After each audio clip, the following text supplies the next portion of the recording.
As jy gedink het net superhelde het bonatuurlike kragte, het jy duidelik nog nie van Ryan Sands gehoor nie. Die ultra-velddraf-atleet het die hele wêreld verstom toe hy in 2008 as amateur-atleet vir die top ultra-atlete in die wêreld weggehou het om die Gobi woestynreisies in China te wen. Die reisies strek oor 250 km en word oor 7 dae afgelê. Ryan het gewen ten spyte van die feit dat hy nog nooit voor die reisies verder as 42 km gehardloop het nie. Sy nuwe boek Trailblazer het pas verskyn en ons het hom ontmoet om meer oor die boek en sy lewe uit te vind.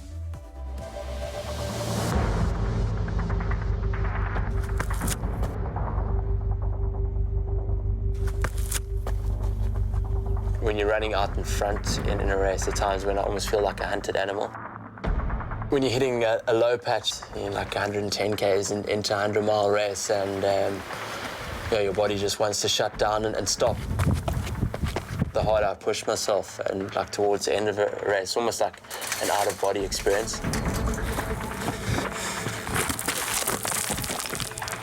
It kind of really strips you down and kind of and brings out kind of the person you are. It's just so pure and raw and natural. I think a lot of people would think my strongest characteristic is that I'm like super competitive, and I think I am, but at the same time it's not like a competitiveness that kind of I want to beat someone else. It's more I want to be the best I can be and bring out the best in me. So I'm pretty stubborn, so kind of when I set my mind to something, I don't stop until I achieve it. And there are times when things are falling apart and you don't think you can put another foot in front of the next, and you just manage to do it and you keep doing it. And I think you need that kind of stubborn determination.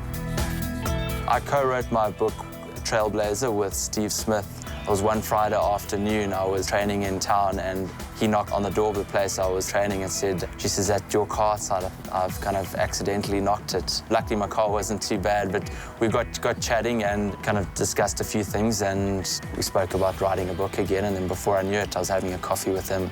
Writing a book, I think in hindsight, was a lot harder than running any 100-miler or 250-kilometer race than I've ever done. It took a lot of time and dedication and focus. The whole interview process with the book and actually writing it was a lot more grueling than what I thought. But for me, I wanted to really be as honest as possible, can really kind of say how it is and what goes through my mind mentally. So I sat down with Steve over a period of 3.5 months, kind of leave a 3-hour interview, and I literally felt like a zombie. I just couldn't even think anymore. And then after that, he went and kind of started writing all the chapters. I obviously proofread a number of the chapters, and kind of finally we came out at the final product, and I'm super stoked with how Steve's put it all together.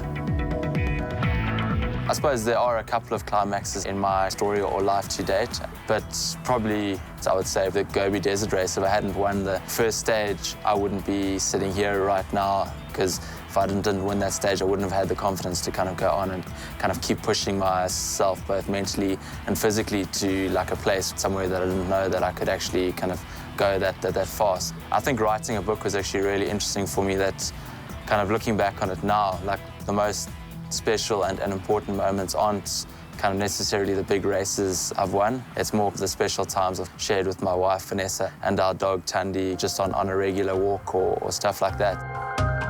I've had to make a lot of sacrifices for my career. But I wouldn't say like friendships with a lot of my friends from when I was at university and the guys I grew up with, I just don't get to see them as much. But it's very cool, like they kind of some of my biggest supporters, and we still are close, even though I don't get to see them as much, and I really miss them. Some of the lowest moments of my career, I would definitely say last year in 2015, like I picked up glandular fever at the end of 2014, I think just from doing way too much in 2014 and the years building up to that. And it took me the whole of 2015 to actually shake it off, and I had to drop out of a couple of races. I had to kind of take some time out and kind of really get back to getting properly healthy again and giving my body the time to heal up.